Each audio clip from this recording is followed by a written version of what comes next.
আসসালামু আলাইকুম সুপ্রিয় দর্শক মণ্ডলী, চলে আসলাম এই মুহূর্তে পাওয়া সবচেয়ে বড় ঝড় বৃষ্টি, নিম্নচাপ, ঘূর্ণিঝড় ও আবহাওয়ার গুরুত্বপূর্ণ খবর নিয়ে।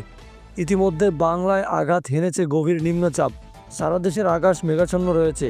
চলুন জেনে নেই কেমন থাকতে চলেছে 20শে জুন শুক্রবারের আবহাওয়া।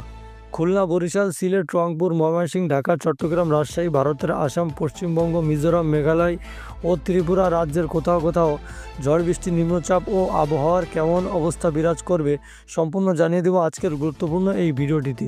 তাই প্রিয় দর্শক, ভিডিওটি না টেনে শেষ পর্যন্ত অবশ্যই দেখবেন এবং আপনি কোন জেলা থেকে আমাদের ভিডিওটি দেখছেন, আপনার এলাকার আবহাওয়ার অবস্থা এখন কেমন সেটা অবশ্যই কমেন্ট করে জানাবেন।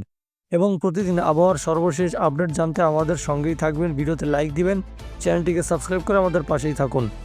ঢাকা সহ 18 অঞ্চলে দুপুরের মধ্যে ঝড়ো বৃষ্টি বয়ে যেতে পারে বলে জানিয়েছে বাংলাদেশ আবহাওয়া অধিদপ্তর।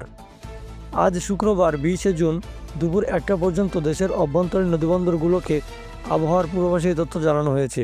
এতে বলা হয়েছে, রংপুর, রাজশাহী, পাবনা, বগুড়া, ঢাকা, টাঙ্গাইল, ফরিদপুর, মাদারীপুর, যশোর, কুষ্টিয়া, খুলনা, বরিশাল, পটুয়াখালী, নোয়াখালী, কুমিল্লা, চট্টগ্রাম, কক্সবাজার এবং সিলেট অঞ্চলের উপর দিয়ে দক্ষিণ দক্ষিণ পূর্ব দিক থেকে ঘন্টায় 45 থেকে 60 কিলোমিটার বেগে অস্থায়ীভাবে দমকা ও ঝড়ো হাওয়া সহ বজ্রসহ বৃষ্টি অথবা সাধারণভাবে বৃষ্টি হতে পারে। এসব এলাকার নদীবন্দরগুলোকে 1 নম্বর সতর্ক সহ সংকেত দেখাতে বলা হয়েছে। এদিকে আজ শুক্রবার রাত থেকে টানা 5 দিন সারা দেশে নিম্নচাপ হবে। জি হ্যাঁ, টানা 5 দিন সারা দেশে বৃষ্টির আভাস দিয়েছে বাংলাদেশ আবহাওয়া অধিদপ্তর। এই সময়ের মধ্যে দেশের কোথাও কোথাও মাঝারি ধরনের ভারী থেকে অতি ভারী বৃষ্টি হওয়ার সম্ভাবনা বলে জানিয়েছে সংগঠনটি।